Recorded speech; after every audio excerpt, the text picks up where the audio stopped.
Bienvenidos todos al Centro Asturiano de Madrid. Muchas gracias por acompañarnos.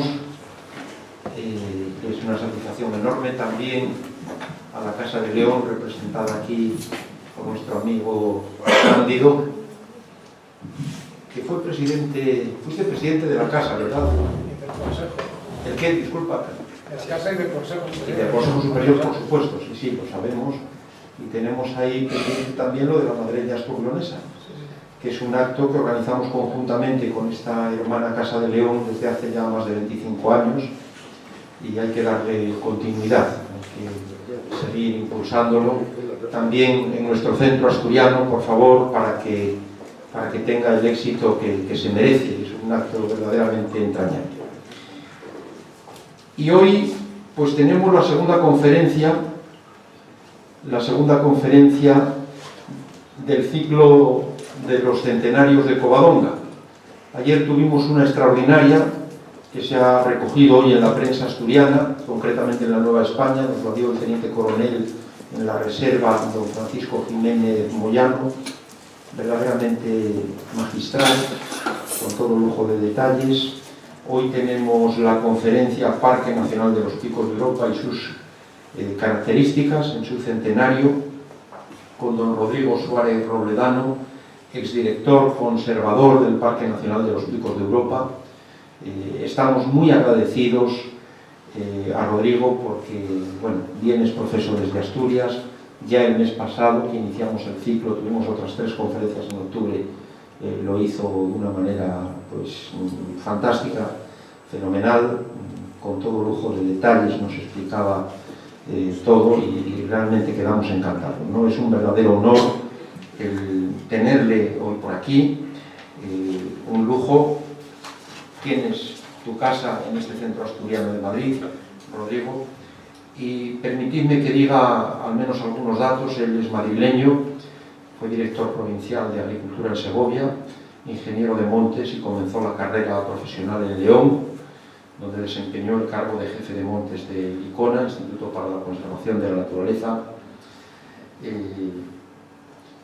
En su larga trayectoria fue jefe del ICONA en Asturias, jefe del Servicio Territorial de Medio Ambiente en Segovia y miembro del patronato del Parque Nacional de Covadonga.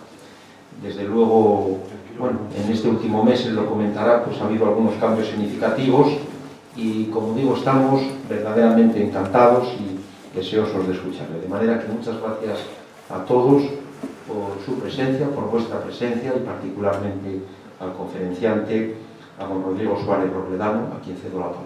Gracias a todos.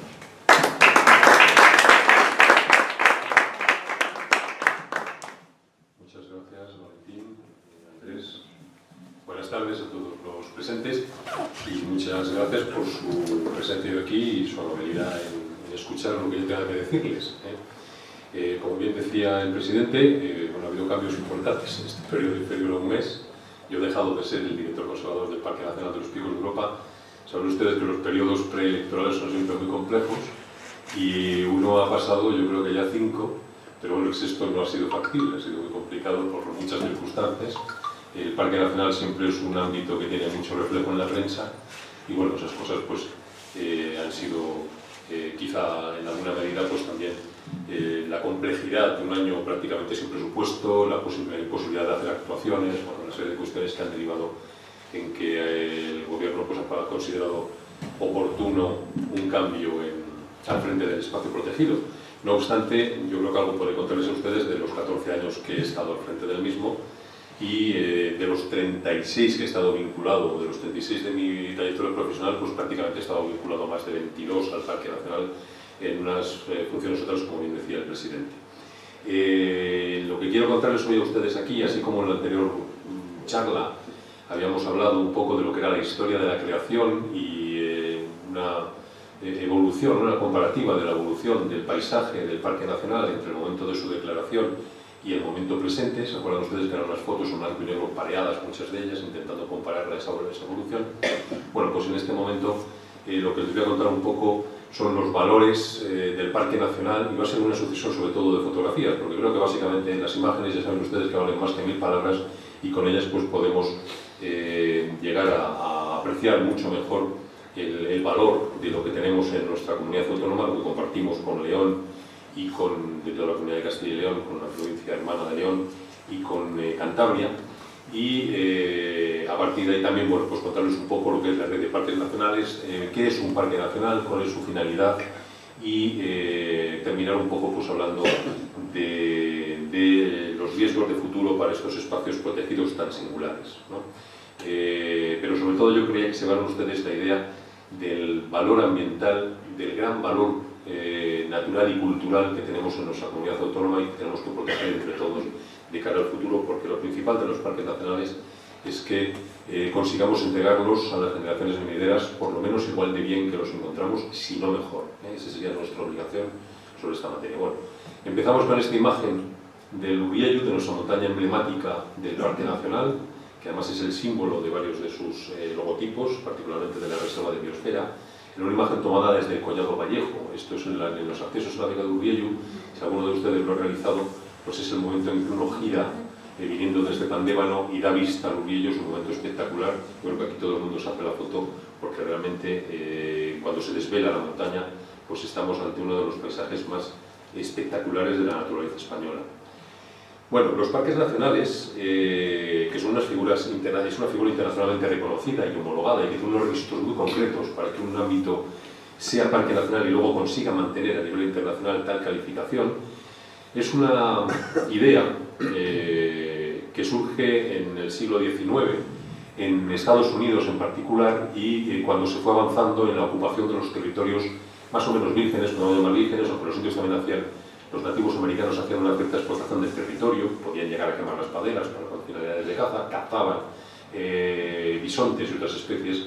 Luego, evidentemente, no son terrenos absolutamente vírgenes, como se entendería que debería de ser un parque nacional, pero su influencia sobre el medio era muy limitada, ¿no? Entonces, cuando se fue ocupando el territorio y cuando se unen ya las dos grandes compañías de ferrocarril que estaban desarrollando la comunicación entre las dos vertientes marítimas de los océanos en Estados Unidos, pues determinados adelantados tienen la idea esplendorosa realmente de que hay que conservar determinados territorios vírgenes tal como los llegaron a conocer los primeros colonos sin que fueran alterados, ¿no? Entonces eso, la idea plasma en el año 1872 con la creación del primer parque nacional del mundo, que es el Parque Nacional de Yellowstone en los territorios de Wyoming, y que su promotor, quien firmó el acta, quien tuvo el honor de firmar ese acta de creación, no ley, los americanos tardaron bastante en tener leyes para crear tanto leyes articuladoras del sistema de parques como de creación, pues fue el presidente Ulysses S. Grant, que es el que ven ustedes ahí. Ya saben, Yellowstone, bueno, pues son los territorios tienen unos magníficos ámbitos hidrogeológicos y las grandes planicies, los bosques asociados. La figura plasmó a nivel internacional y hoy en día pues, se desarrolla o está presente en los 5 continentes. Ahí tienen una imagen del Parque Nacional de los Glaciares, en la zona de Argentina. Este es uno de los glaciares más espectaculares, el glaciar Perito Moreno, que además tiene una peculiaridad, porque además es que los argentinos han desarrollado unas estructuras metálicas para poder observarlo en diferentes niveles, que es una inversión importantísima, y así como los glaciares están retrocediendo en todo el mundo, pues Perito Moreno no retrocede, incluso creo que en los últimos años ganó un poco, que es una cosa muy singular y de gran suerte para ellos, ya que han dedicado tanto dinero a invertir en esas espectaculares estructuras que permiten su observación, ¿no? Los parques nacionales vienen a proteger lo más llamativo, lo más espectacular de la naturaleza de cada país, ¿no? Evidentemente, pues en África también encontramos, ustedes los conocen, muchos parques nacionales particularmente singulares por la fauna que vienen a proteger, en el caso del Masai Mara en el Serengeti en Kenia. En Europa los parques nacionales aparecen en el año 1904, aparecen en Suecia con la creación simultánea de 12 parques nacionales. Los suecos nos andaron muy chiquitas. Después el Parque Nacional Suizo e inmediatamente en el año 1918 ya se crean los parques nacionales en España, que fue el tercer país de Europa en crear esta figura. Aquí tienen una imagen pues, de los muchos parques que han aparecido después en el ámbito europeo, pues los lagos de Plivice en Croacia, que a lo mejor algunos de ustedes pues, han estado en estos espectaculares paisajes auténticamente únicos, con esos lagos de color turquesa muy llamativos. Los parques también han estado siempre asociados, en muchos de ellos, a la conservación de especies que estaban en peligro de extinción clara, ¿no? Como era el caso del bisonte europeo. El bisonte europeo cómo hemos conseguido que haya llegado hoy en día con varios miles de ejemplares en su población, desde poco menos de un centenar, gracias a la protección que se les otorgó mediante la creación, primero por los bosques que eran de dominio del zar de todas las Rusias, y luego mediante la creación del Parque Nacional de Bielorrusia, compartido entre Polonia y un poco entre lo que sería hoy en día Bielorrusia. Por otra parte, pues los parques también han estado siempre vinculados a temas científicos, incluso antes de existir, ¿no? Realmente, porque no podemos olvidar que, por ejemplo, hoy en día el espectacular Parque Nacional de las Islas Galápagos, en el Ecuador, pues fue el lugar en donde Darwin precisamente desarrolló la teoría de la evolución a partir de observar las variaciones entre determinadas especies de aves de unas islas y otras de especies singulares de archipiélago. Bueno, las Islas Galápagos son importantes por muchas circunstancias, ¿no? No hace muchos años todavía vivía alguna de las tortugas de tierra que estaban presentes cuando todavía Darwin llegó por allí, en el Beagle. Las iguanas marinas son una adaptación singular de unos reptiles que viven aprovechando los recursos marinos y que, por cierto, pues, lógicamente también fueron muy importantes para que Darwin pues, pudiera formular una teoría tan singular como la que hoy en día pues, está internacionalmente asentada. Bueno, perdón, hay negacionistas de todo en la Tierra, pero bueno, no vamos a entrar en ese tema, ¿no? Plagatas y los lobos marinos, y ahí ven ustedes una circunstancia ya singular, los barcos, evidentemente, el turismo siempre ha estado asociado a los parques nacionales, porque realmente son ámbitos muy atractivos para los visitantes, y es una de las principales funciones que tienen que tener las administraciones de los parques, el conseguir organizar adecuadamente los flujos turísticos muy importantes que se dan en muchos de ellos. Bueno, en Estados Unidos el sistema de parques pues, fue muy importante, otras imágenes más pues, del Parque Nacional Sequoia, ¿no? Con algunos de los ejemplares botánicos más espectaculares del mundo, como los grandes Sequoia dendron que se dan en este Parque Nacional. Incluso cuando mueren y caen, pues son útiles para hacer espectaculares adaptaciones como ese túnel para los vehículos y con paisajes maravillosos. En nuestro país, como les digo, el primer parque nacional, luego haremos un pequeño repaso a todos ellos. El primer parque nacional que se crea pues, es el de los Picos de Europa, en su forma originaria de Parque Nacional de la Montaña de Covadonga, y hoy en día son 15 los parques nacionales declarados que se integran en una red de gestión estatal. La gestión de la red, no los parques. Los parques se gestionan por las comunidades autónomas, a partir de una sentencia, como ya comentábamos en la anterior conferencia del año 2004, pero pese a todo el Estado tiene una función integradora del conjunto de la red, de manera que podemos decir que sí que hay una cierta corresponsabilidad en este sentido, aparte de que luego por otra parte también el Estado es responsable de todo lo que tiene que ver con la representación internacional de los parques nacionales en el conjunto de las naciones. Ahí ven los 15 parques, están repartidos por todo el territorio nacional y como la propia ley reguladora establece, pues tienen que acabar representando la totalidad de los sistemas naturales que la propia ley recoge en su articulado, en un anexo concreto. Están representados ya muchos de ellos, probablemente más del 75% de los que tienen que estar representados. En breve está previsto que haya la declaración de un parque nacional nuevo, el 16º, que sería el tercero de Andalucía, sería la Sierra de las Nieves, en la provincia de Málaga, y está un poco parado el 17º Parque Nacional, que sería el primero exclusivamente marítimo, que sería el del Mar de las Calvas en el Hierro, que sería el 5º Parque Nacional de las Islas Canarias. Bueno,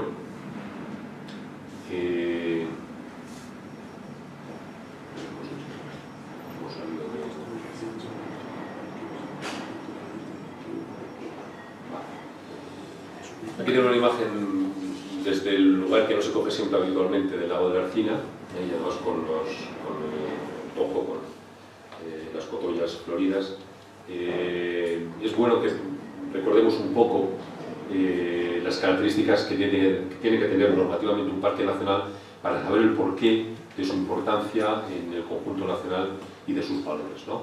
La ley actualmente vigente es la Ley 30/2014, es una ley bastante reciente, de parques nacionales, que establece su caracterización con esos datos que ven ustedes, ¿no? Y que nos van a, como les digo, pues nos dicen el porqué de su protección y el porqué de la fuerte nivel de protección normativo, el fuerte nivel normativo que se establece respecto de los mismos.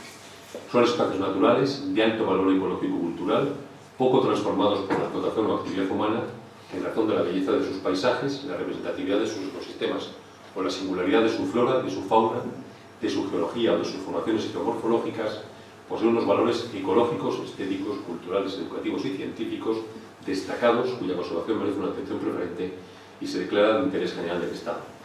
Por una parte, tienen que ser espacios naturales, no podemos declarar un parque como un parque nacional, un parque urbano o periurbano. El valor ecológico-cultural es importantísimo, se refiere también no solamente a los valores naturales, sino también a la cultura asociada en este ámbito de la vieja Europa, en donde realmente siempre ha habido una actividad humana. Eso sí, tienen que estar un poco transformados por la actividad humana. No puede ser, evidentemente, un eucaliptal un parque nacional, no sería posible. Su modificación o su alteración, incluso con especies no nativas, pues implicaría esa imposibilidad. Requieren unas formaciones, o una flora o una fauna, unos paisajes singulares y con unas formaciones geológicas también especialmente singulares, y tienen una utilidad tanto de protección ecológica como valores estéticos, culturales, educativos y científicos vinculados a la investigación. Se declaran de interés general del Estado. Esto quiere decir que los parques nacionales no se declaran por una normativa ordinaria, sino que así como por una parte requieren una promoción o una iniciativa por parte de las comunidades autónomas, tienen que ser declarados por ley del Estado, ley de Cortes Generales. Eso es imprescindible, y esa declaración de interés general del Estado está detrás de una protección, un régimen de protección muy importante que viene respaldado por las más altas instancias y de cara a cualquier alteración que pueda pretenderse llevar a los mismos. En esa imagen del lago Enol nevado y helado y nevado, pues vamos a hablar de los objetivos de los parques en nuestro país, y es el artículo 5 de la ley que estamos diciendo. La declaración de un parque nacional tiene por objeto, y se ha puesto en mayúsculas, conservar, primer criterio, conservar. Por encima de eso, cualquier cosa que pueda alterar la conservación de la integridad de sus valores naturales y sus paisajes estaría siempre sometido a una estricta restricción, y supeditado a ello, supeditada a esa conservación, un uso y disfrute social a todas las personas con diferencia de sus características individuales. Ahora las leyes ya saben que son muy detalladas, incluso pueden poner puntos suspensivos, edad, discapacidad, nivel cultural, así como la promoción de la sensibilización ambiental de la sociedad, el fomento de la investigación científica y el desarrollo sostenible de las poblaciones implicadas, en coherencia con el mantenimiento de los valores culturales, del patrimonio inmaterial y de las actividades y usos tradicionales consustanciales al espacio. Prioritario, conservación, sobre cualquier circunstancia. Supeditado a ello todos los restantes usos, pero se detallan todos los usos que se consideran importantes de cara a los parques naturales. El disfrute social, para cualquier persona que pueda, y eso implica la necesidad de hacer instalaciones que estén adaptadas precisamente para cualquier ciudadano que quiera disfrutar de los parques nacionales. La sensibilización ambiental, todos los factores importantísimos en los parques, todo lo que está vinculado a la educación ambiental, a la educación de cara a nuestros jóvenes, para que tengan esa sensibilización ambiental como ciudadanos futuros que llevarán la gestión de nuestro país, y la investigación científica y el desarrollo de las poblaciones del entorno como una de las finalidades también de los parques nacionales, pero siempre supeditado a esa conservación. Bueno, les pongo aquí el símbolo característico, el logotipo de Tour España, de Turismo de España, porque una de las circunstancias que tienen los parques nacionales, y por eso son importantes en los territorios en donde se declara, y así como algunos son muy contestados, no vamos a decir cuál, evidentemente el de Figos de Lupa quizás más contestado de siempre por una peculiaridad que luego comentaremos, que es el tener habitantes en su interior, pero hay en muchos lugares, en cambio, de nuestro país, pues hay un interés fundamentalísimo de las poblaciones locales, de los ayuntamientos, de las comunidades autónomas, de que se promocione la creación de un parque nacional, porque al fin y al cabo un parque nacional es un motor económico y de desarrollo importantísimo. En concreto, cuando los visitantes internacionales que van a venir a nuestro país entran en la página precisamente de Tour España, las estadísticas de consulta de datos que corresponden a qué se desea visitar, qué se quiere hacer cuando se va a visitar nuestro país, pues básicamente es patrimonio inmaterial y parques nacionales. Las consultas son básicamente sobre estos factores, ¿no? Bueno, un repaso muy rápido a los parques nacionales de nuestro país. Decíamos que el primero fue el Parque Nacional de la Montaña de Covadonga, creado en el año 1918, de eso hablábamos en la anterior charla, y en el año 1995 ese parque nacional, que en un principio ya se encontraba en el territorio de 2 provincias, Asturias y León, pues pasa a ampliarse hasta ser el Parque Nacional de los Picos de Europa, cogiendo los 3 macizos de Picos de Europa y cogiendo territorio ahora de 3 comunidades autónomas, Asturias, Cantabria y León, ¿no? Es la alta montaña cantábrica, los paisajes de la alta montaña cantábrica, lo que viene a proteger en el conjunto de la red, con una flora muy singular, luego lo comentaremos, y también con una fauna muy singular vinculada a la gran variabilidad ecológica que tiene este Parque Nacional por su especial orografía, su cercanía al mar y la sucesión de frentes de montaña con que se encuentra la humedad que viene del Atlántico. El mismo año se declara el segundo parque nacional en nuestro país, el Torcesa o del río Ara, hoy en día denominado Parque Nacional del Torcesa y Monteperdido, también ha tenido una ampliación y que viene a proteger la alta montaña caliza de los Pirineos, con espectaculares masas de abeto, de pino negro de montaña, de pino silvestre y poblaciones de especies pues, tan emblemáticas como es el quebrantahuesos, que es donde permaneció después de desaparecer de todas las montañas de España, menos en este ámbito de los Pirineos. Tienen que pasar 36 años para que se cree el siguiente parque nacional, que es el del Teide, en Canarias, el primero de los Canarios.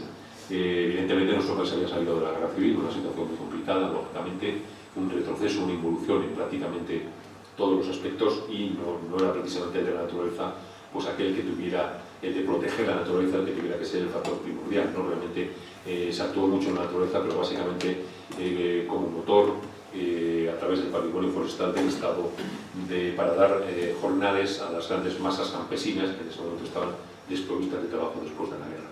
Este parque nacional viene a proteger el entorno de nuestra montaña más alta del conjunto de nuestro país, el Teide, la montaña emblemática canaria, y sobre todo pues, es importante por sus espectaculares paisajes de montaña y por su flora, como en todo el caso de los parques canarios. Ahí ven ustedes los tajinastes en flor en los llanos de Ujanca, en el Parque Nacional, con unas espectaculares floraciones de primavera. El mismo año se declara el Parque Nacional de la Caldera de Tauriente, es el segundo parque nacional canario que se declara. Es un parque que tiene la peculiaridad de que tiene casi las mismas pendientes que tiene Picos de Europa. Es un parque de unas pendientes impresionantes en todas las laderas de la caldera y que viene a proteger, aparte de las masas de pino canario, un pino muy singular que tenemos en aquellas islas, que tiene muchas peculiaridades desde el punto de vista botánico, incluso la de poder brotar, cepa y poder brotar regenerándose precisamente por su adaptación a los terrenos volcánicos, que son muy propensos a poder generar incendios de modo natural simplemente por las erupciones volcánicas. Esa adaptación pues, viene a protegerse a esta especie tan peculiar y al mismo tiempo también la gestión muy peculiar que había del agua en esta isla, importantísima. El Parque Nacional protege todas las grandes zonas de generación de acuíferos en la isla. Al año siguiente, en 1955, se declara el Parque Nacional de Ugostortes y Lago de San Mauricio, hoy en día está en San Mauricio, en Lérida, en el Pirineo Leridano, que viene a proteger la alta montaña, son los ecosistemas propios de la alta montaña, en este caso ya silícea, de los Pirineos. Lo mismo, tiene unas masas espectaculares de abeto y de pino negro de montaña y sobre todo son muy singulares sus lagos, sus estanis de alta montaña, que algunos de ellos fueron objeto de aprovechamiento hidroeléctrico y que ante el riesgo de que pudieran ser objeto de mucho más aprovechamiento en aquellos tiempos, con planes de desarrollo de aprovechamiento hidroeléctrico singular, pues fue objeto de protección para evitar esas alteraciones. En el año 69 se declara el Parque Nacional de Doñana, quizá el parque nacional emblemático por antonomasia de nuestro país, por sus propias características faunísticas, como saben ustedes. Tuvo mucho que ver WWF, dentro de los grupos conservacionistas internacionales, una presión muy fuerte del Estado español, y el Estado español, en un año que era precisamente, si no recuerdo mal, el Año Internacional de Conservación de la Naturaleza, pues reaccionó creando el primer Parque Nacional de Ambiente ya mediterráneo en el ámbito de nuestro país, ¿no?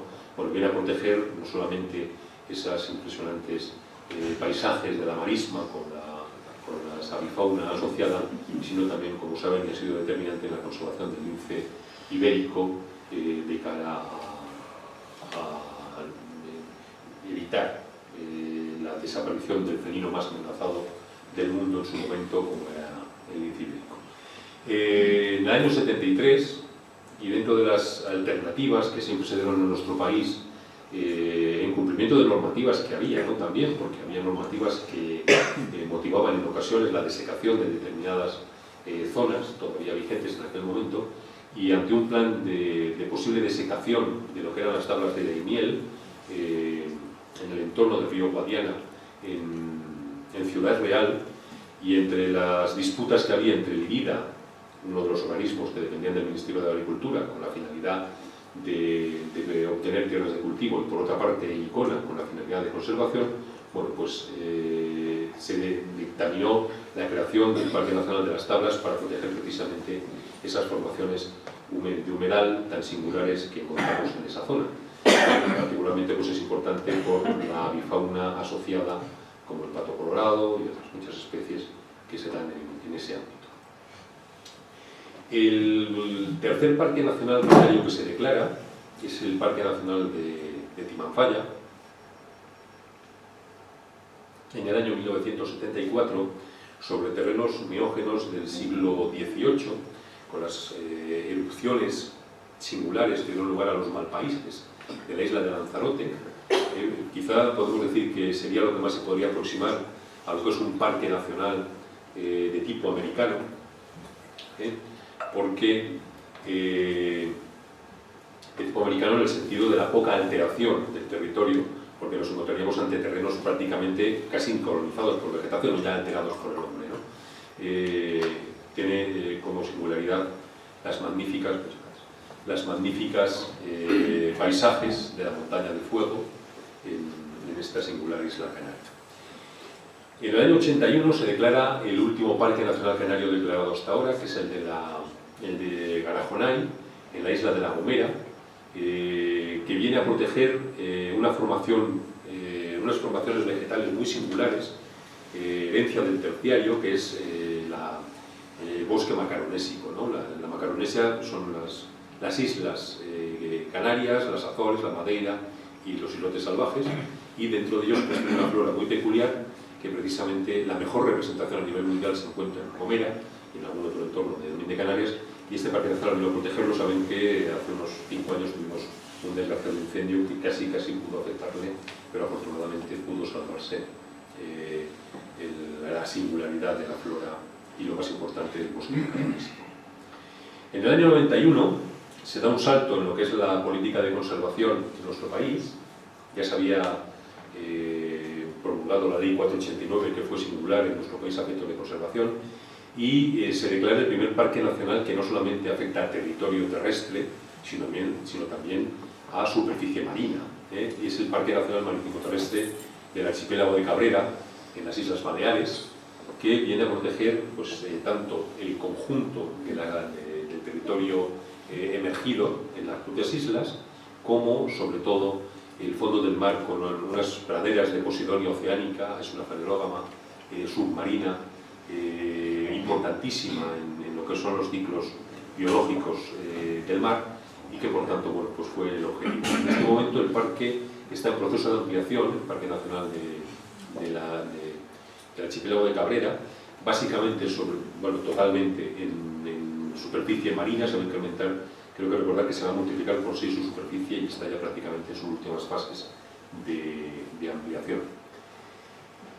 Como ya habíamos hablado de Doñana como parque nacional que tenía ya parte de los ambientes mediterráneos, pero el parque nacional primero que realmente sí que coge grandes extensiones de encinares y del Guadalcornocal es el Parque Nacional de Cabañeros, entre Toledo y Ciudad Real, en Castilla-La Mancha, el segundo parque nacional que se crea en Castilla-La Mancha después del Tabla de Daimiel, y se crea precisamente, ya lo saben ustedes, sobre un parque natural, propiamente el mismo de Cabañeros, que había sido en su momento declarado de espacio protegido con la finalidad de evitar que se hiciera allí un campo de tiro para la aviación. siempre ha habido estas situaciones de alternativas en donde los territorios que tienen un inmediato o una posibilidad inmediata de tener una grandísima alteración, como era el caso de Cabañeros, curiosamente, cuando hay una relación social muy fuerte, y primero fue también la del Gobierno de Castilla-La Mancha, pues acaba siendo en ocasiones objeto de una declaración, sobre todo porque ya hay un factor muy importante, y es que suele haber mucho terreno de superficie pública, con lo cual pues favorece que no haya problemas de cara a la propiedad privada. Es un parque nacional, como digo, de ambiente mediterráneo muy importante, presencia de buitre negro, presencia de águila imperial, y luego pues también que ha tenido cierto uso, particularmente para lo que son los uso ganadero, con ovejas y cabras y con restos etnográficos singulares como sus chozos y de actividad. Es un parque también que tiene una actividad cinegética importante y donde permanece determinada actividad cinegética regulada hoy en día por el protector del parque. En el año 1999 se declara el Parque Nacional de Sierra Nevada, entre Granada y Almería. Es el segundo Parque Nacional de Andalucía, como comentábamos antes, a la hora de la posibilidad de Sierra de las Nieves, y que viene a proteger pues, todo lo que es esa impresionante sierra, la más alta de la península ibérica, y sobre todo que tiene no solamente una fauna de gran importancia, vemos el caso de la cabra montés, pero sobre todo es el lugar de la península ibérica con mayor variabilidad de flora. Tiene prácticamente casi 2.000 especies de flora, muchas de ellas endémicas. Ya nos estamos llegando al final de las declaraciones. En el año 2002 se declara el Parque Nacional Marítimo Terrestre de las Islas Atlánticas de Galicia, el primer y único parque nacional con que cuenta la comunidad gallega, sobre el conjunto de las Islas Cíes, Isla León, Sálvora, etcétera, que ha estado muy en boga este último año precisamente por un exceso de afluencia de visitantes, una cierta situación descontrolada que ha llegado al final a evitar muy bien el gobierno gallego con el establecimiento de cupos ajustados a la capacidad de la isla de poder absorber la presencia humana, ¿no? Es importante, bueno, pues tanto por la bifauna marina, como el caso de estos payacillos, importante también de cara a presencia de cetáceos, recientemente pues, ha habido presencia incluso de ballena azul, y también pues, con presencia de praderas de Posidonia y otros ámbitos muy singulares de flora marina. En el año 2007 se declara ya el primer parque nacional que lo es bajo la gestión ya autonómica. En el año 2004, como les decía, en la sentencia que establece la gestión de los parques nacionales por las comunidades autónomas. Bueno, pues el primer parque que se declara ya con este nuevo régimen de promoción, que debe ser primero la comunidad autónoma la que promueva la declaración, pues es el de Monfragüe, en Cáceres, el Parque Nacional de Extremadura, que es el otro gran parque nacional que tenemos con formaciones de tipo mediterráneo. Tiene una bifauna también importantísima, cigüeña negra, águila imperial. Es un parque para quien quiere observar aves, quizá de lo más importante, porque además en Villarreal de San Carlos, esta es una peculiaridad de este parque nacional, es que tiene un pueblo dentro también, igual que ocurre en Picos de Europa. Tiene el pueblín de Villarreal de San Carlos, pues se celebra la feria ornitológica más importante de nuestro país. Y finalmente llegamos al último parque nacional declarado, y que es el que tienen ustedes aquí más cerquita, y que también por eso mismo es el parque que está sometido a una presión humana y de visitantes más singular, que es el Parque Nacional de la Sierra de Guadarrama. Pudo ser el primer parque nacional que se declarara en nuestro país, precisamente la Institución Libre de Enseñanza, que tenía muchas actividades en la Sierra de Guadarrama, pues intentó y promovió en su momento los estudios de cara a esa declaración. No se hizo incluso mismamente por alguno de los miembros de la institución, porque algunos muy formados entendían la gran dificultad de declarar extensas superficies y cerca de una población tan peculiar como es la capital de España. Pero bueno, finalmente se pusieron de acuerdo las comunidades autónomas de Castilla y León y de Madrid, a iniciativa sobre todo de Madrid, y se ha protegido básicamente las altas cumbres, ¿no?, del Parque Nacional, porque, como saben, pues hay masas en explotación. La explotación maderera no es posible en los parques nacionales, como serían los montes de Balsaín, y sobre todo pues, se ha declarado el parque sobre lo que son las cumbres y lo que son los cuarteles de protección, que al fin y al cabo, queramos que no, son aquellos que están más inalterados, los que todavía no han entrado en explotación, por tanto serían los más adecuados para esta manera de crear un parque nacional. Bueno, pues buitre negro, águila imperial también, cigüeña negra, y algunas especies tan emblemáticas como la mariposa más espectacular de nuestro país, la Graelis isabeli, que es una mariposa de lo más espectacular, y además nombrada por don Mariano de Paz de Laels, que fue quien le dio nombre en honor a la reina Isabel II. Bueno, a raíz de esa primera declaración que tuvimos en Montaña de Covadonga hace tantos años, 100, pues ha evolucionado el mapa de las áreas protegidas de nuestro país. Aquí no están todas, porque este mapa es del año 2009, si no estoy confundido, pero ahí ven ustedes la importantísima labor de conservación de naturaleza y de protección de naturaleza que se ha hecho en nuestro país. Lo más oscuro, lo verde más oscuro son los parques nacionales. No está, lógicamente, todavía Guadarrama, porque es del 2013, pero fíjense que hemos llegado en ese periodo de 100 años a más de 1.800 espacios que tienen algún tipo de protección con arreglo a la normativa singular de protección de espacios de nuestro país. Y todo eso empezó en Covadonga. De eso ustedes cuenta de la labor pues, de don Pedro Pilar, ¿no? Covadonga, ya lo decíamos el otro día, la declaración del Parque Nacional iba vinculada a los fastos, precisamente del 1200 aniversario de la batalla de Covadonga y del inicio del Reino de Asturias. Bueno, pues siempre tenemos que destacar, lógicamente, la Santa Cueva, la Basílica y al Rey Pelayo. Como saben, el promotor, esta foto ya la veíamos hace casi un mes, don Pedro Vidal, Bernardo del Quirós, el marqués de Villaviciosa de Asturias, que fue quien implantó la figura en nuestro país. Esta imagen de Covadonga pues, nos da el reflejo de la magnificencia de sus paisajes, como vinculado, lógicamente, a la gesta de la Reconquista. Son muchos los ámbitos dentro del Parque Nacional que nos traen recuerdo de la misma. Incluso la ruta de gran recorrido del Parque Nacional más importante se llama Ruta de la Reconquista, porque recorre prácticamente todos los lugares en donde hubo algún evento singular vinculado a la gesta citada, ¿no? Esta es la ermita de Corona, que está en el Valle de Valdeón. Dice la leyenda que aquí se coronó rey a Pelayo. Bueno, a Pelayo le coronaba un rey en todos los lugares donde llegaban, porque lógicamente había que concitar a todas las tribus y a toda la gente que había. Entonces se exaltaba coronando a Pelayo. En la altura de la basílica tenemos el repelado, que al fin y al cabo es rey Pelayo, o sea que también fue lógicamente el lugar de la coronación. Pero aquí, en Valdeón, esta ermita tan espectacular y tan recoleta, pues tenemos la suerte de que esté dentro del Parque Nacional, ¿no? De nuestro Parque Nacional de todos nosotros.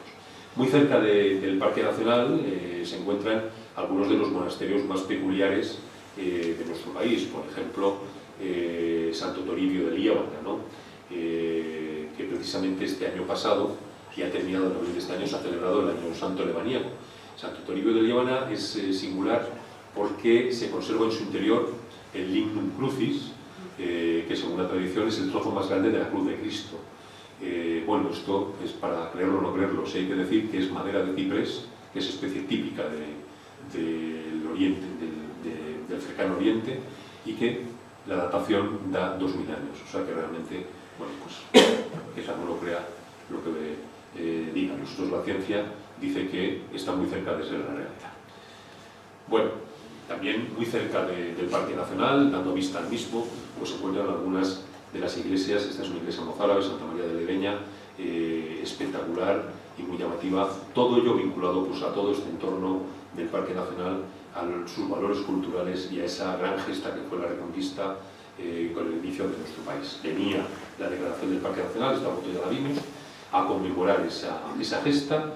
En 1918, un 22 de julio se declara y un 8 de septiembre los reyes Alfonso XIII y Doña Victoria Eugenia pues lo inauguran, con el ministro Cambó, con don Antonio Maura, presidente del Consejo de Gobierno, con el arzobispo Bisasol, primado de España, y se inauguró pues, con la plantación de un árbol roble, que como ya les decía en la anterior charla, hoy en día no existe. Bueno, tenemos los paisajes que ya habíamos visto en su momento del parque originario, y vamos a hacer un repaso muy breve pues, a sus valores naturales singulares, ¿no? Esta imagen comparativa del lago Nol pues, nos da un ejemplo de la magnificencia de estos lagos de origen glaciar. El Parque Nacional viene a proteger muchos valores, pero singularmente también todo lo que se refiere a estas formaciones de origen glaciar, con estas montañas, estos verdes en forma de U, con estas montañas tan suave la roca, precisamente por el roce de las grandes masas de hielo. como saben, se encuentra en el centro norte de la península ibérica, protegiendo los macizos, los 3 macizos hoy en día. El parque originario era solamente el macizo occidental, eran 5 municipios, 4 de Asturias, Amieva, Cangas de Onís, Onís y Cabrales. Cabrales tiene muy poquito, hoy en día Cabrales tiene casi el 70% de su superficie dentro del Parque Nacional, y ya tenía una fracción notable del municipio de Posada de Valdeón, en León. Ya tenía 2 pueblos dentro, lo que era Covadonga y lo que es Caín, ya lo ven ustedes ahí abajo, Caín de Valdeón. Y en el año 1995, como decíamos, pues se amplía al Parque Nacional actual, con sus 3 comunidades autónomas y ahí solamente eran 10, eso era previo a la ampliación, aquí ya está la ampliación, sus 11 municipios o concejos, tras la incorporación reciente de Peñamillera. Como ven, el Parque Nacional lo que viene es a incluir, cuando se hace la ampliación del año 95, la totalidad de los 3 macizos, el occidental o del Cormión, el central o de los Urieles y el oriental o de Ándara, de los picos de Europa, y también todo lo que es la umbría de la cordillera. La cordillera es lo que vemos abajo, justamente la cuerda de la cordillera sería el borde sur del Parque Nacional. Se meten todos los grandes bosques de haya, de roble, que es lo que viene a representar el Parque Nacional realmente dentro de la red de parques, que es además donde están las poblaciones más importantes de algunas de las especies más emblemáticas. Y si se dan cuenta por el tono marrón, que nos da una imagen de la altitud, son más altos los picos que la propia cordillera, es una de las peculiaridades. Son formaciones geológicas proyectadas al norte de la cordillera y más altas que la propia cordillera. Y luego su cercanía al mar, como comentábamos, más su sucesión de altura, mucho más alto, bastante más alto el macizo central que el oriental, algo más alto que el occidental, genera una sucesión de variación de clima en todos los valles profundos que separan los macizos, que da lugar a una gran variabilidad, como ahora comentaremos. Bueno, ¿cómo se hace para proteger y para poder hacer compatibles los usos que también se desarrollan, como es obligación, como decíamos, superizado a la conservación, que se desarrollan en este amplio espacio que está habitado y que tiene además, como digo, ese asiento de muchos usos tradicionales? Bueno, pues se hace mediante la zonificación. La zonificación viene a graduar los usos del territorio en función de la sensibilidad de los hábitats que se encuentran en cada zona. Esa zonificación del Parque Nacional, hoy en día, esta es la que estableció el primer Plan Rector de Uso y Gestión, no está vigente porque fue objeto de un recurso y una sentencia del Tribunal Supremo lo dejó en suspenso, pero bueno, tiene 5 tipologías de territorio. Lo que ven ustedes en amarillo son los pueblos y sus territorios de cultivo anejos, son bastante generosos para evitar colapsar en la posibilidad de desarrollo de un núcleo rural si lo requiriera. La verdad es que la experiencia es que el despoblamiento rural no está haciendo nada necesario a ese desarrollo, todo lo contrario. Y veíamos fotos en lo de la otra vez, si se acuerdan ustedes, del Valle de Valdeón, con terrenos que habían de cultivo que están absolutamente ocupados ahora por la vegetación dentro de los procesos de naturalización y de avance del bosque que se están dando. En la zona de más estricta conservación es lo que se llama la zona de reservas, el verde oscuro, que ven ustedes que solamente es una zona de ríos, el río Dobra y sus afluentes, Concuña, Tomperi, todo ese conjunto de afluentes, porque son las zonas quizá más inaccesibles. Para evitar problemáticas también se dictaminó que hubiera muy poca zona de reserva. El color azulado sería lo que es la zona de uso restringido. Aquí ya la zona de reserva solamente puede haber un uso científico y de restauración de ecosistemas, no puede haber ningún otro uso, ni siquiera el uso ganadero. En la zona de uso restringido, que es esa zona azul que vemos y que básicamente contempla los territorios con mayor sensibilidad, quitando lo que está declarado de reserva, son los territorios que están a más de 1900 metros de altura, y toda la umbría, todos los bosques de umbría por la influencia que podría tener respecto de su fauna, cualquier tipo de uso, más luego algunos otros ámbitos que tienen un valor singular, grandes turberas, etc., el murallón de Amuesa, otros ámbitos que tenemos en ese ámbito. Y luego ahí se permite, perdón, en esta zona de uso restringido se permiten los usos compatibles tradicionales como la ganadería, y también está permitido el uso turístico, pero lo que no se puede hacer es acceder a ellos más que por los caminos o senderos ya establecidos y las vías de escalada que están también establecidas. Y luego lo que tenemos como verde más claro, pues eso es la zona de uso moderado, que donde realmente se permite prácticamente todos los usos generales en el ámbito del Parque Nacional y no existen grandes incompatibilidades porque es la zona con menor sensibilidad, como ven, es la más amplia. Bueno, como les decía, una sentencia del Tribunal Supremo Pues dejó en suspenso todo esto. El nuevo PRUG está ahora mismo en tramitación, que será el que dictaminará toda la planificación y toda la zonificación del Parque Nacional, y se espera que el año que viene pues, pueda estar promulgado mediante decreto de las 6 comunidades autónomas. Como ya comentábamos también, el Parque Nacional también es reserva de biosfera, desde el año 2003, es otra de sus figuras de protección, y vamos a dar un rápido repaso pues, a los valores del parque, ¿no? Bueno, sobre todo, la gran variabilidad de hábitats y ecosistemas, como decíamos, que da esa sucesión de altitud de los macizos, con los profundos valles que los separan, esas cortaduras de los grandes ríos que separan los macizos y su cercanía al mar. Bueno, pues los paisajes de Picos, como saben, son espectaculares. Esta imagen desde los Altos de Tobao, en Cabrales, de Turiello, con los hayedos emergiendo de los roquedos, los grandes paisajes de hayedos de los valles de Valdeón y de Sajambre, en este caso concreto es en Valdeón, que es lo que viene a representar el Parque Nacional en la red de parques nacionales. Básicamente son estas formaciones, estos bosques húmedos del norte de nuestra península ibérica, hayedos y roedales. Paisajes tan espectaculares como los males de nubes que se generan en el entorno del Parque Nacional son muy habituales. Esto está tomado en el Pico San Carlos, dentro de una de las romerías, Pico San Carlos de Cantabria, dentro de las romerías quinquenales que se hacen en lo alto del Pico San Carlos. Imagen espectacular del camino natural más frecuentado de nuestro país, y probablemente uno de los más frecuentados del mundo, sí, probablemente uno de los más frecuentados de Europa, y puede incluso que el más frecuentado de Europa, como es la ruta del Cares, ¿no? Que tiene una imagen muy llamativa tomada desde lo alto de las cumbres del macizo central. Bueno, las formaciones geológicas en Picos son tan espectaculares como estos agujeros en la roca, ¿no? Aquí viendo Caín desde lo alto. Espectaculares imágenes, bueno, la Peña del Elefante cerca de los lagos de Covadonga. Son muy habituales estas formaciones geológicas en esta roca tan peculiar, que es la caliza, que es muy dura, pero que a su vez es muy sensible ante la acción de los elementos naturales. Bueno, como decíamos, la importancia del glaciarismo en Picos ha sido muy notable, y ahí estamos viendo a la izquierda la morrena de la Yomba del Toro, al pie del macizo de Peñavieja, en Cantabria, pero dentro del macizo central.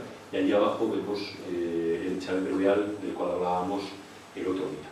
En Picos también es importantísimo todo lo que se refiere a los procesos kársticos. La caliza, con esa situación en que se diluye con facilidad con el ácido débil que se forma con el anhídrido carbónico del aire y el agua, va viendo cómo se va disolviendo poco a poco con la labor de los milenios, y genera un paisaje kárstico excepcional. En el Parque Nacional tenemos 7 de las 14 simas más profundas del mundo. Tengan ustedes en cuenta ese factor, que es importantísimo, es objeto de un estudio espeleológico continuado desde hace más de 40 años, por ejemplo, por la Universidad de Oxford o por grupos espeleológicos polacos y, por supuesto, españoles. Bueno, la flora de Picos también es muy llamativa.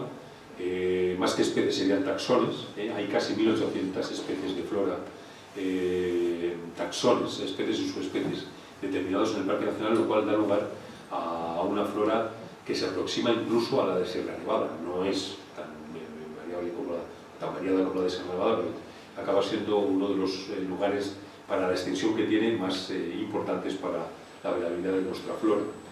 Bueno, pues desde estos espectaculares robles en medio de los hayedos en el valle de Sajambre, que hoy en día hay unos trabajos para liberarlos y conseguir que mejoren sanitariamente, pero además también que se regeneren.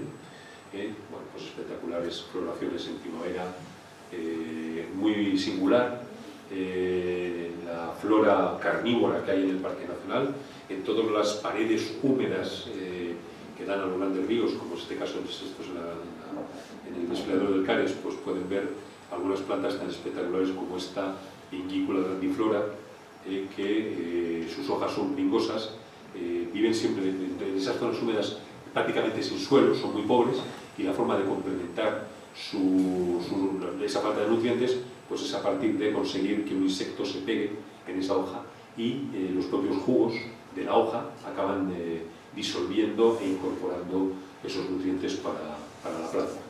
Bueno, la fauna también es excepcional, particularmente la de vertebrados, tiene 212 de las especies de vertebrados de nuestro país, que es el 33% de la fauna vertebrada de España, y particularmente en mamíferos pues están presentes el 55% de las especies. Pero también en avifauna es muy singular, con el 31% de las especies, casi el 32% de las especies de nuestro país, lo mismo que en el caso de anfibios, reptiles, etc. Bueno, pues especies emblemáticas. Esto es una imagen tomada no hace tanto, en el año 2015, en los montes de Líbana, dentro del Parque Nacional, y bueno, pues una osa con su cría un 21 de diciembre del año 2015. Se hace un seguimiento continuado de la presencia de oso, tanto con cámaras, estas son cámaras nocturnas que cogen con infrarrojos, el animal ni lo detecta, como mediante trampas de pelo en los lugares donde a ellos les gusta rascarse, para poder tipificar todos los individuos que hay.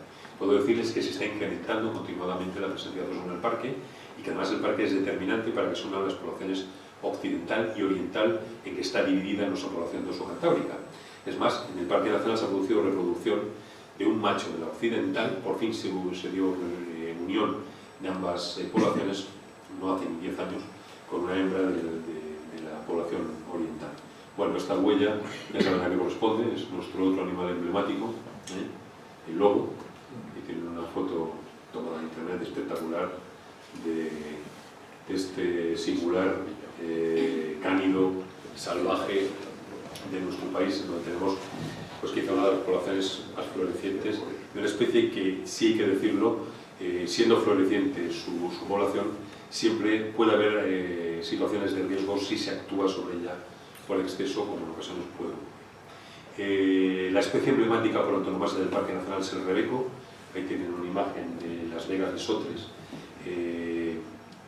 en un mes de noviembre, cuando el ganado se va de Las Vegas. Bueno, pues bajan los rebecos y están prácticamente al lado de la pista que recorre Las Vegas y que permite llegar a Áliva desde Londres.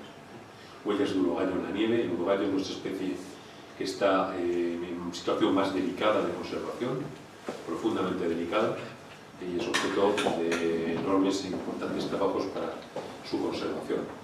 Otra de las especies que es objeto de recuperación, y en este caso está habiendo gran suerte en el desarrollo de los trabajos, pues es el quebrantahuesos, en colaboración con los gobiernos de Aragón, junto con los de Castilla y León, Cantabria y Asturias. En el Parque Nacional pues se está desarrollando, en colaboración con la Fundación para la Conservación de Quebrantahuesos, un proyecto de reproducción que, como saben, es muy exitoso.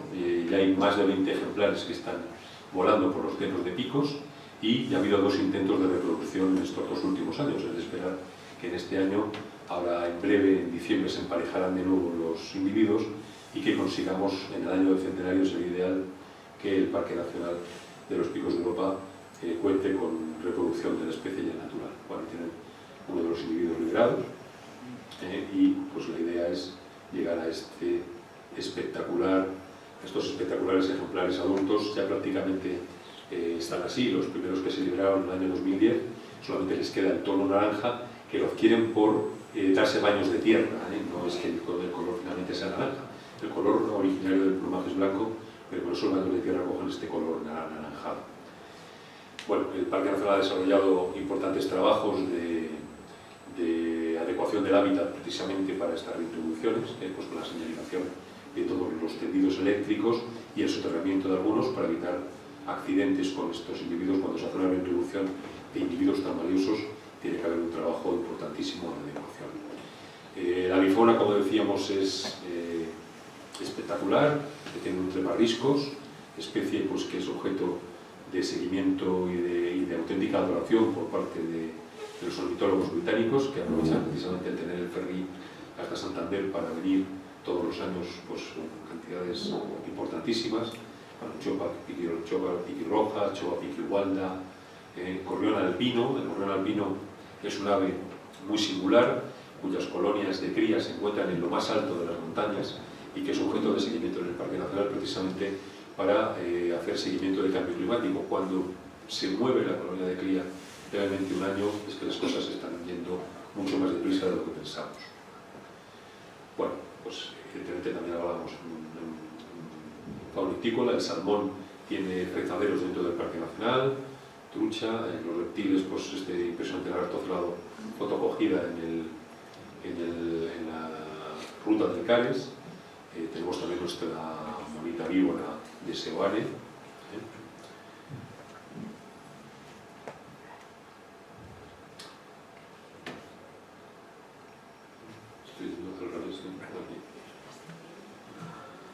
Bueno, tritones alpinos, evidentemente si es importante la fauna de vertebrados, pues no quiero decir la de vertebrados, cervo volante, rosalía alpina, papilus samón, cigena alpina.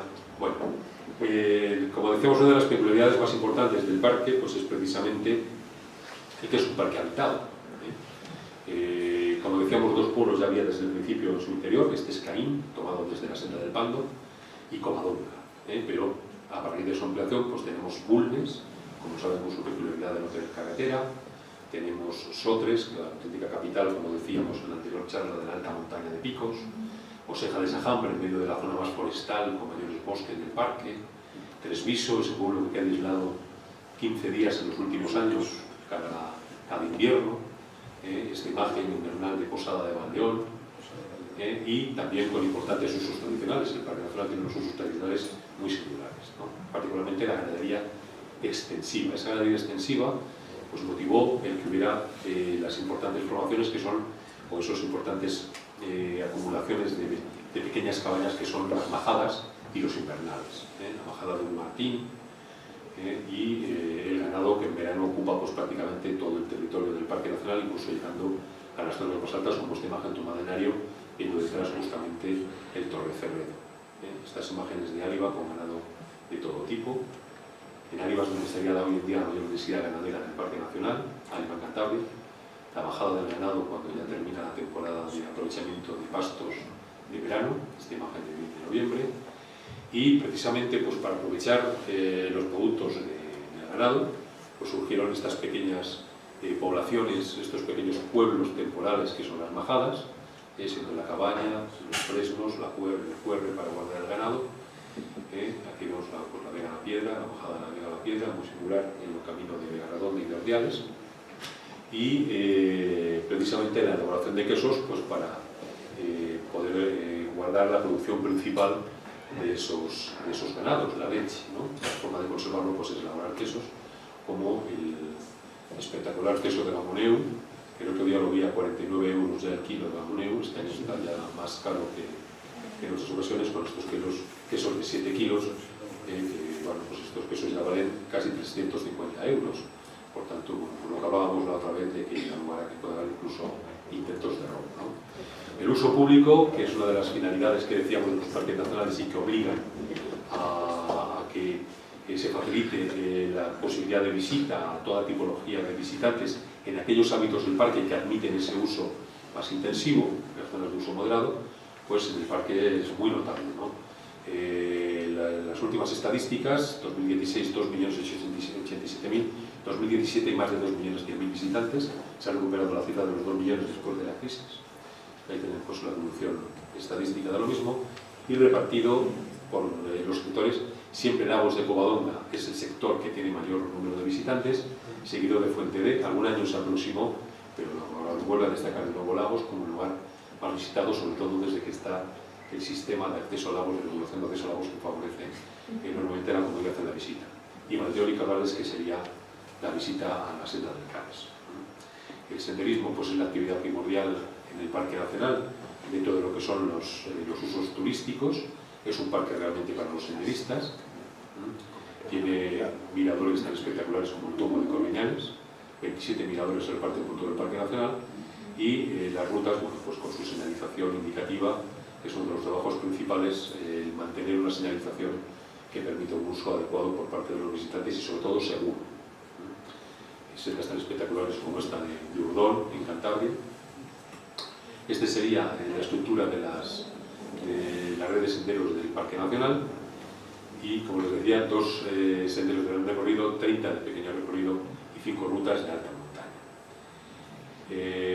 Ese uso público requiere instalaciones muy singulares, como pueden ser los centros de visitantes, que es donde se da la información primera a los visitantes. Sería el ideal que la visita siempre empezara con un centro de visitantes, de manera que los visitantes cojan la información adecuada sobre los valores del parque, qué es lo que van a ver y cómo pueden protegerlo, cuál es nuestro papel activo en esa materia. Este es el centro de visitantes de Sotama, el de Cantabria, y bueno, la distribución de las visitas es muy desigual, es una de las labores que hay que abordar, el conseguir que esa curva tan puntiaguda se achate en alguna medida, porque eso es interesante tanto para la protección del territorio como por otra parte pues para dar una mayor estabilidad al empleo vinculado al turismo en el entorno del parque. Ya ven que el 67% de los visitantes están en el periodo verano o Semana Santa. En ese conjunto va al 67%, solamente el 33% en todo el resto del periodo, ¿no?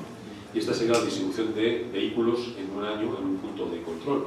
El día de más visitantes es el Viernes Santo de toda la vida, ¿eh? Ha sido siempre el día de más visitantes al Parque Nacional por su cercanía al País Vasco.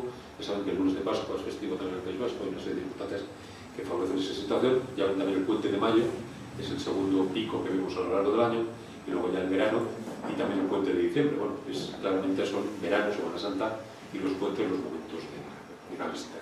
Voy a terminar en breve en esta parte, y aunque había algo más que teníamos, pero vamos ya con el tiempo un poco apretados, yo creo, vamos a ver simplemente que también dentro del uso público pues está la regulación de las fiestas tradicionales que hay en el Parque Nacional.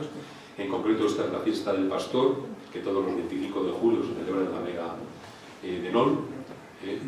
Tiene una regulación específica para esas actividades y es uno de los 2 únicos días al año que se permite acampar en el Parque Nacional.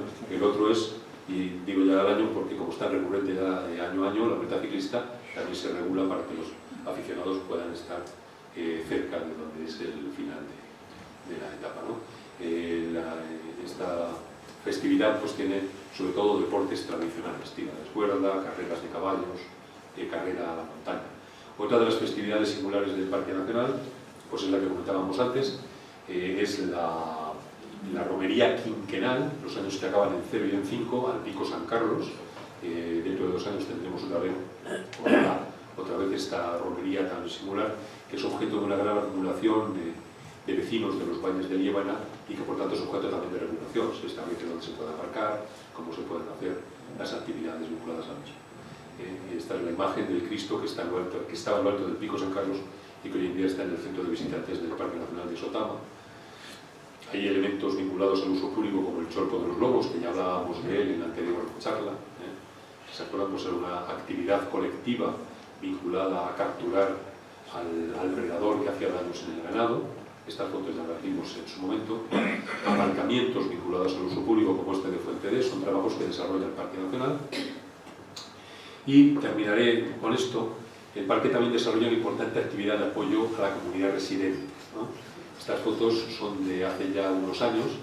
Se acordarán ustedes de unas nevadas importantísimas que hubo en la zona de Cabrales y en Tresviso, que requirió la presencia del ejército. Bueno, pues antes de llegar el ejército a quitar nieve de los tejados, esas son las cuadrillas de obras del Parque Nacional que estaban quitando ese 1,5 metros de nieve, evitando que subieran los tejados de las casas. Es decir, hay una labor también de apoyo a los ciudadanos que viven dentro del Parque Nacional muy necesaria, ¿no? Oeste a Luz, en Posada de Valdeón, allí se ve el coche de la cuadrilla de trabajos del Parque Nacional con el color crema, y aquí se ve a los trabajadores del parque con su uniforme rojo limpiando la zona de nieve para facilitar de nuevo los accesos al pueblo. O apagando incendios forestales como este en Albornón, en Sajambre, a más de 2.000 metros, es decir, el trabajo que desarrolla el parque en apoyo de la comunidad pues es amplio y muy detallado, ¿no? La elaboración de las carreteras, de la carretera de acceso a Caín, fue uno de los trabajos que tuve la suerte de dirigir en su momento ambientalmente, porque esta es una obra, lógicamente, de caminos, no es mi titulación. La adecuación de paisajes urbanos como este de Bulnes, que ha dado lugar a que sea uno de los lugares más atractivos, con estos suelos de taco de piedra caliza, muy singulares, y la misma labor en Sotres, queda pendiente el conseguir quitar ese cableado. En la labor que hizo el Parque Nacional se hicieron todas las conducciones subterráneas preparadas para quitarlo, pero eso ya tiene que hacerlo hidroeléctrica, no lo puede hacer el parque. Hidroeléctrica con la Consejería de Industria. Creo que este año estaba previsto que se abordara ya finalmente, todo está preparado para quitar este mare magnum de cables, pero también se ha hecho todo el soterramiento de servicios, la dotación de un firme de calidad, como es en estas calles, con esos hormigones desactivados, taco de piedra caliza. Esto es la plaza de la iglesia de Sotres. Pues fíjense ustedes la calidad ambiental que se dio a este pueblo, que realmente es la capital de la alta montaña, que se invirtió una cantidad muy importante de dinero por el Ministerio de Agricultura del Parque Nacional, consiguió una dotación específica para esta finalidad. De entonces apoya a las comunidades residentes pues, estructuras de defensa contra aludes, como esta que da acceso a Soto de Sajambre, que se acordó en el año 2009, y bueno, pues muchísimos trabajos orientados a mejorar ambientalmente el entorno, ¿no? Estos abrevaderos con bañeras, bueno, pues el Parque Nacional, una de sus misiones es hacer cosas de mayor calidad estética y mejores todavía, como ese abrevadero que le sustituyó. Bueno, y lo vamos a dejar aquí porque, aunque ahí hablaríamos algo del lobo, pero si alguien quiere que hablemos del lobo, hablamos luego, no vamos a hablar ahora.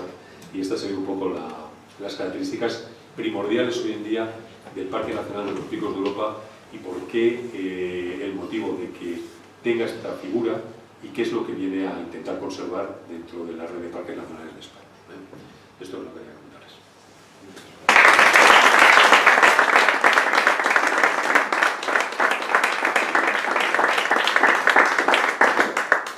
Muchas gracias. Muchas gracias, Rodrigo, por este repaso extraordinario, por esta lección magistral. No sé si alguien querrá preguntar o comentar algo, alguna duda. Una pregunta, ¿cuál es el mayor peligro que tiene ahora mismo el parque? El peligro de, a ver, no de desaparecer, pero de...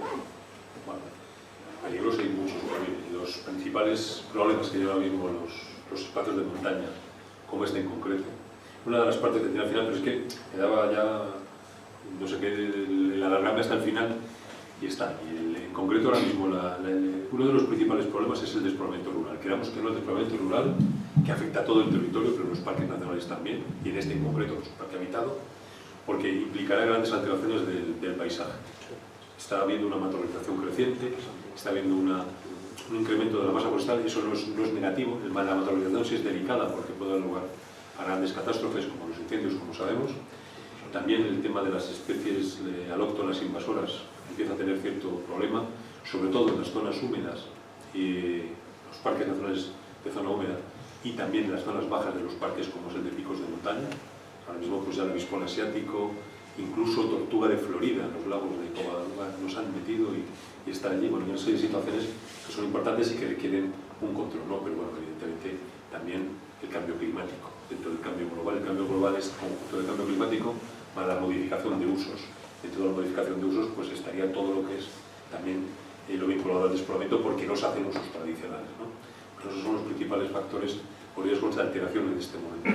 Y contra ellos, pues contra algunos se puede actuar, contra otros es muy complicado. Evidentemente el cambio climático no hay más posibilidad que el seguimiento, realmente el seguimiento es determinante para ir viendo cómo evoluciona e intentar tomar alguna medida de gestión adaptativa, medidas que permitan afrontar la densificación de masas o actuaciones sobre la composición vegetal.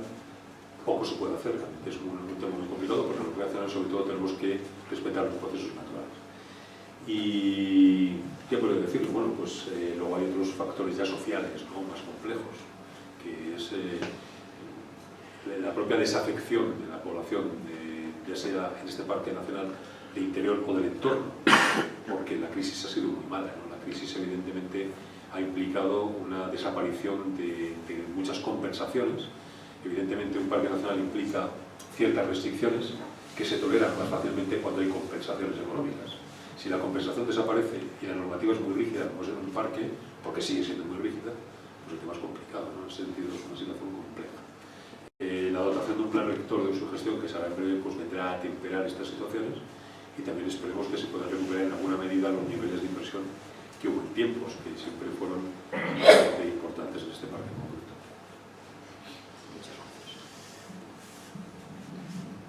Bueno, pues si no hay más preguntas, más comentarios, pasamos a tomar un vinín, ¿eh? No sin antes agradecer de nuevo, muy sinceramente, esta maravillosa conferencia a Rodrigo Suárez. Muchas gracias a todos.